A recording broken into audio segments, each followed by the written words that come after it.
Est-ce que t'as vu la chanson, la reprise de Delpech par un député Renaissance pour ses vœux? Non, j'ai pas vu.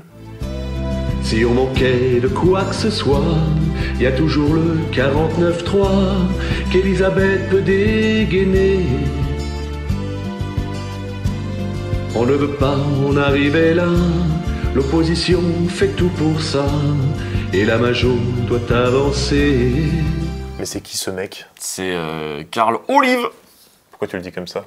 Bah parce que Olive, c'est peut-être un truc régional aussi, Olive.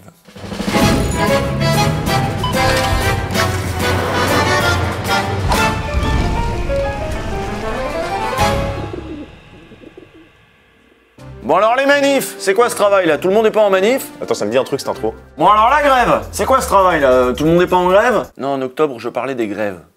Bon, ça a pas trop bien marché cet appel à la grève, hein. Bah ça dépend, les contrôleurs SNCF ils ont fait comme j'ai dit. Ouais, c'est vrai, une belle grève de Noël. On va revenir sur cette grève parce qu'apparemment c'était pas clair pour tout le monde et on va commencer par un petit décryptage. Les syndicats font grève depuis début décembre car ils réclament principalement une augmentation de salaire face à l'augmentation des prix. Alors c'est pas exactement ça, hein. Je vais me permettre d'apporter quelques petites précisions. Alors toi, tu décryptes, Hugo décrypte maintenant. T'aimerais que lui vienne ouvrir nos guillemets. Mais je fais ce que je veux, si je veux, je check les news de Check News, j'arrête les images de Schneiderman, je touche au poste de Cyril Hanouna, je fais ce que je veux. Bref, qu'est-ce qui va pas dans ce décryptage? Bah c'est que là, Hugo, il nous parle des syndicats, alors que justement, ce qui est intéressant dans le mouvement des contrôleurs SNCF, c'est que ça a été lancé par un collectif informel, en dehors des syndicats.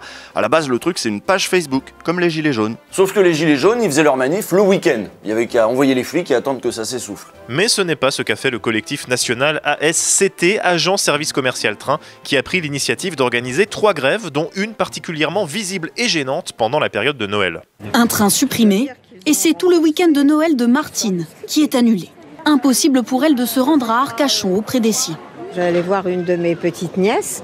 Bon, eh bien, on sera pas là avec elle. On va lui manquer. Bah fallait pas voter Macron si tu voulais faire tes paris Arcachon en TGV tranquillou sans grève, hein? Parce que, si tu l'aimes bien Macron, il y a les bus Macron. Allez zou, 8 heures de Flixbus pour mamie. Et faut bien penser à faire pipi avant de partir, parce qu'avec leur pause sur les aires d'autoroute, quand c'est fini, on n'attend pas les gens, le bus il part, hein. Ouais, puis le billet il est à 35 balles, hein, donc le chauffeur il a pas de régime spécial, il est intérimaire, il en a rien à foutre, il te laisse là. Hein. Les contrôleurs de la SNCF avec cette grève anti-Noël, et ben finalement ils ont eu gain de cause. Dès le 22 décembre, ils ont pu annuler leur mouvement du week-end suivant, celui du 31. Donc si on s'y prend bien, la grève, ça marche. Ça paraît compliqué de faire reculer Macron, par contre faire reculer votre patron chez vous, vous pouvez le faire. C'est possible si vous bousculez les syndicats et que vous essayez de trouver autre chose que les traditionnelles journées d'action et les défilés un peu plan-plan du jeudi en début d'après-midi. Puis là ça y est, c'est notre moment. On a passé les fêtes, il fait plutôt doux pour la saison, et c'est la réforme des retraites. C'est notre Coupe du Monde à nous ça, hein. C'est une fois tous les 4 ans, il faut pas se louper.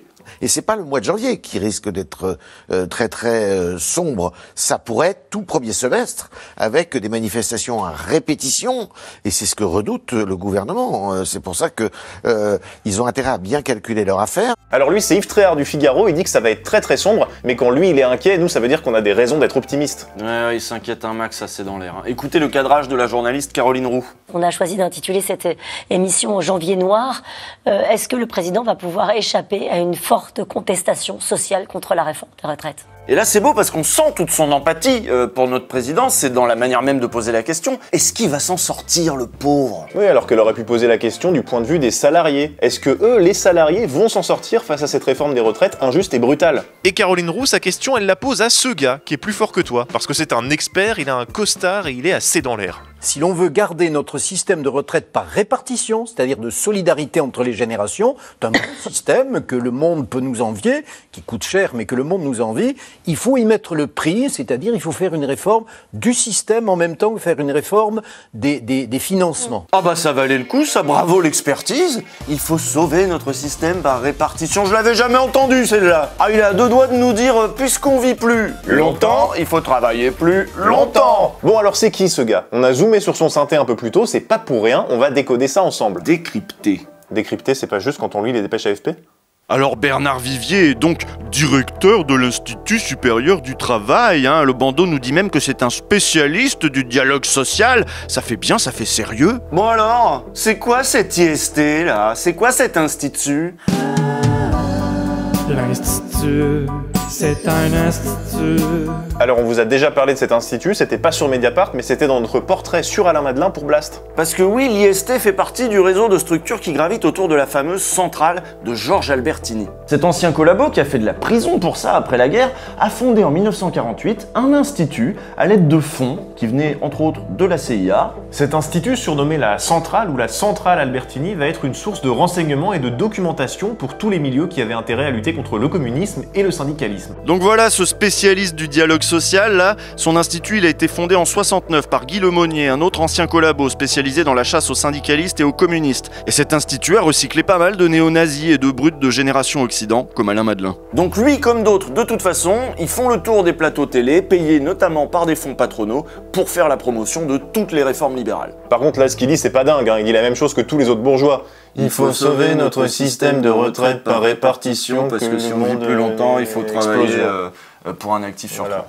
Bon, vous connaissez le refrain par cœur, c'est le même depuis 40 ans, donc là on va s'écouter le Elisabeth Borne remix de 2023. Ce qu'on veut faire, nous, c'est préserver notre système de retraite par répartition, qui est au cœur de notre modèle social. Un système de retraite par répartition, c'est un système dans lequel les actifs financent les pensions des retraités. On vit de plus en plus longtemps, donc le nombre d'actifs rapporté au nombre de retraités ne cesse de baisser.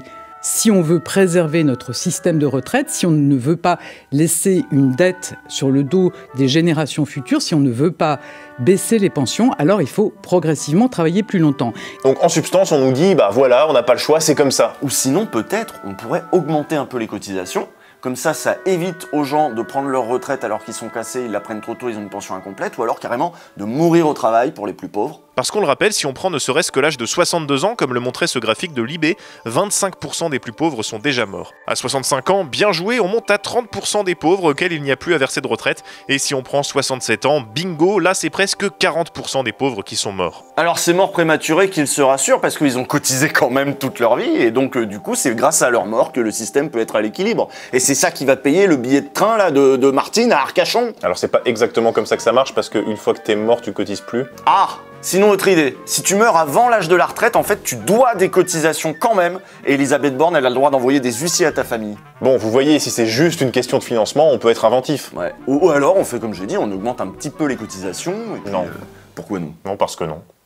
D'autres à gauche, Bruno Le Maire, disent qu'il y aurait différentes manières de financer le système de retraite, comme augmenter de 1 ou 2 euros les cotisations. Pourquoi exclure cette piste ? Parce que nous ne voulons pas augmenter les impôts. Mais c'est vrai que c'est une des autres solutions qui existent. Écartons la solution irresponsable de certains qui est la politique de l'autruche.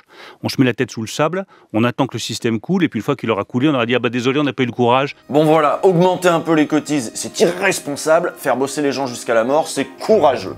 Hein, il faut être compétitif. Il y a clairement une ligne rouge pour nous, c'est de ne pas augmenter le coût du travail. Et on vous rappelle que le coût du travail, c'est votre salaire à vous. Y compris les cotisations, hein. Les cotisations, c'est du salaire. Exactement. Et là, Elisabeth Borne, ce qu'elle dit, c'est qu'il faut que vous soyez mal payé pour que les entreprises tournent bien. C'est le concept de base. Et là, ma priorité, vous savez, c'est le plein emploi, c'est que notre pays continue à avoir une économie forte qui permet de créer des emplois, qui permet d'aller vers le plein emploi. Donc non, nous ne voulons pas alourdir les cotisations, nous ne voulons pas augmenter le coût du travail. Le gouvernement s'engage dans cette réforme en fait avec 2 objectifs. Le premier, c'est en gros travailler plus pour produire plus. Il se dit ça mettra plus de gens sur le marché du travail, ça créera un peu plus de richesse, de PIB. Et puis, donc c'est une réforme du marché du travail. Et puis le deuxième objectif, c'est faire des économies. En fait, le gouvernement, dans sa politique économique, ça Bruno Le Maire le dit depuis des mois, sa stratégie, c'est baisse des prélèvements obligatoires, baisse d'impôts notamment sur les entreprises. Parce que nous ne voulons pas augmenter les impôts. Donc ça a déjà coûté une 15aine de milliards chaque année depuis 2020. Et donc, il s'est engagé, pour pas que ça creuse trop le déficit, en face, à faire des économies sur les dépenses publiques. Donc du côté des fonctionnaires, on est un peu à l'os, il peut plus faire beaucoup d'économies. Et donc la stratégie, c'est de faire des économies massives sur les retraites. Et donc la réforme des retraites, elle vient là. Il faut faire des économies sur les retraites pour équilibrer la baisse des impôts de production. C'est écrit tel quel dans le projet de loi de finances de 2023. C'est écrit comme ça dans les documents transmis à la Commission européenne. Et pour tenir ces engagements, rembourser la dette Covid, combler le déficit, il n'y a qu'une seule solution. Il faut que vous alliez au boulot. Allez, faut bosser plus, là. Il faut payer les aides aux entreprises, les baisses d'impôts des riches, au boulot. Rien à foutre de ta dépression. alors qu'on sait que d'autres facteurs ont un impact positif et durable sur le bien-être, tels que le temps qu'on passe avec sa famille, avec ses amis, le fait de pouvoir s'adonner à des loisirs, et notamment des loisirs où on fait des choses, on produit des choses, tangibles ou intangibles. Voilà, c'est ça qu'il faut garder en tête à chaque fois. Les bourgeois, ils ont besoin de vous pour faire tourner leurs entreprises, pour leur profit. De toute façon, notre génération et les suivantes, on n'a entendu que ça. C'est-à-dire qu'il faut travailler plus pour gagner plus, pour consommer plus. Bah oui, parce que plus on travaille, plus on est digne, hein, et plus on consomme, plus on est heureux, c'est évident. Mais quand on est orienté sur la consommation, notamment, on est incité à travailler plus pour gagner plus. Je trouve que c'est intéressant de se rappeler ce genre de choses au moment où on est en train d'évoquer le recul de l'âge de la retraite, hein, alors que toutes les études sur le sentiment de bonheur nous montrent que la tranche d'âge où on est le plus heureux, c'est en gros entre 60 et 70 ans, ou 75 ans, quoi. Et donc, on risque de grappiller là, des années de bonheur pour remettre les gens au travail. Est-ce qu'il faut produire plus, ou est-ce que, finalement, on considère qu'on est déjà à un niveau d'opulence satisfaisant, les gains de richesse qu'on pourra produire dans l'avenir, on les consacre plutôt à réduire le temps qu'on passe à travailler et à produire, pour allouer ce temps sur des activités dont on sait qu'elles apportent un vrai bénéfice aux individus. Et là, c'est intéressant, parce que ce que nous dit l'économiste Philippe Moiti, c'est qu'il ne faut pas opposer le travail à la paresse. Le temps passé à ne pas mettre en valeur du capital privé peut aussi être un temps de travail libre, de travail domestique, d'éducation ou de soins aux enfants, aux proches, de travail créatif, culturel, sportif, bref, un temps arraché au contrôle de la mise au travail capitaliste. Et puis pensons à celles et ceux qui savent que dans la mise au travail capitaliste, c'est compliqué de bien faire son taf. On pense aux soignants par exemple. Oui, et puis il y a ceux à qui le travail fait du mal, et il y a ceux dont le travail fait du mal à la société, aux autres. Il y a beaucoup aujourd'hui, par exemple, dans certains secteurs de l'industrie, de salariés qui disent « nous, on veut plus produire », c'est le cas notamment y compris dans l'encadrement, « nous, on veut plus produire n'importe quoi sans savoir les conséquences de notre production, par exemple, sur l'environnement. » C'est précisément ce qu'ont dit au micro ces élèves d'AgroParisTech lors de leur remise de diplôme en mai 2022.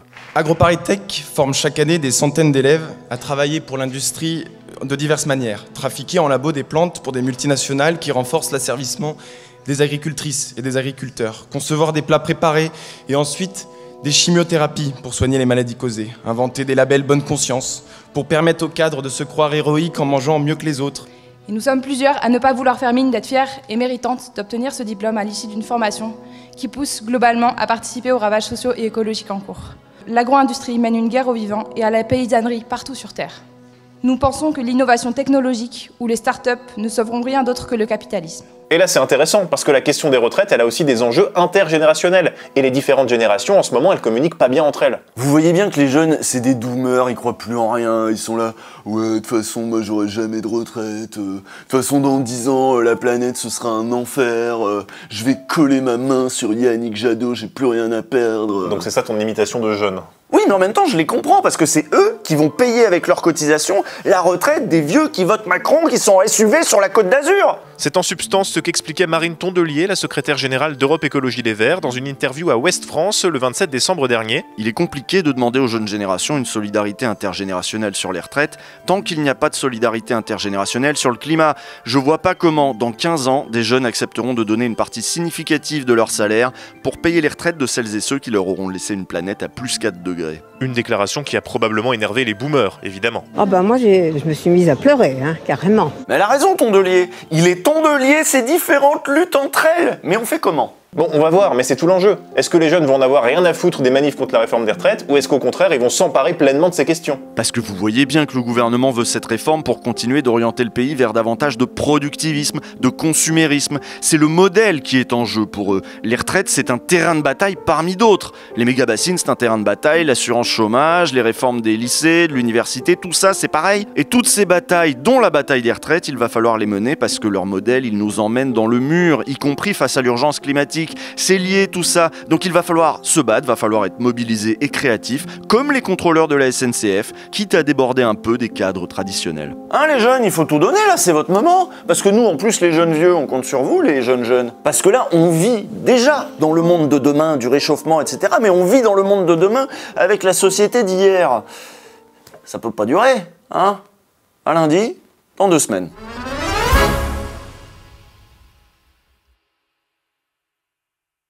Si vous êtes contre cette réforme des retraites et que vous êtes vous-même un jeune, n'hésitez pas à rejoindre la manifestation du 21 janvier qui est organisée par plusieurs organisations de jeunesse. Voilà, sinon il y a d'autres manifs et il y aura d'autres manifs. Et si vous êtes pour la réforme des retraites et que vous êtes jeune, n'hésitez pas à faire le SNU. Vous allez peut-être rencontrer Sarah El Haïry. Quelle chance.